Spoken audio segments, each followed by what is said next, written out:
Boring লাগে একবার বৃষ্টির দিনটা বোরিং, বৃষ্টি অনুভব করা লাগে।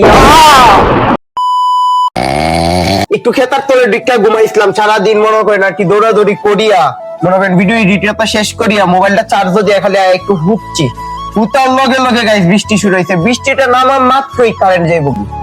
2-3টা দিন ধরে এই পরিমাণের জ্বালার কারেন্টে কিতা যে কইতাম।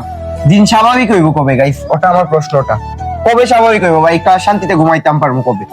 আমার ফ্যান ছাড়া ঘুম হয় না রাত্রের বেলা, ওটা হইছে আর কি বড় কথা। কিতা কইতাম। আর বাইরের অবস্থা একটু পরে পরে বিজলি পড়ে, একটু পরে পরে বিজলি পড়ে, একটা বোরিং দিন গাইস। বৃষ্টির দিনটা আমার কাছে খুব খারাপ লাগে।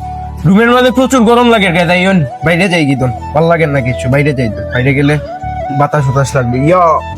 নিচের অবস্থাটা একটু দেখে গাইস। আইন বোরিং লাগে একবার বৃষ্টির দিনটা, বোরিং লাগে। বাট একটু ঠান্ডা ঠান্ডা লাগে, ঘুমানি যায়। বাট আমি এত ঘুমাইতাম পছন্দ করি না, আমি পছন্দ করি ঘুরতাম সব থেকে বেশি। গাইস কি পরিমাণের বৃষ্টি বাইরে। দর্শক 2 দিন ধরে মৌলভীবাজার শহর যে পরিমাণের বৃষ্টি দে রে ভাই, কিতা কইতাম। ও আইলাম বারিন্দার মধ্যে আয়া দেখি বৃষ্টি অনুভব করা লাগি। ধুম বৃষ্টি আর কারেন্ট তো নাই, কিতা কইতাম আর কি। রাতে ঘুমানি উমানি যান না আর কি। 2-3টা দিন ধরিয়া যে অবস্থা শুরু করছে। যাই নেক্সট কোন ভিডিও, নেক্সট কোন ব্লগ। আর যারা যারা আমার ভিডিও নতুন দেখরা ফলো কিন্তু দিলাই ভাই একটা। Bye bye everyone.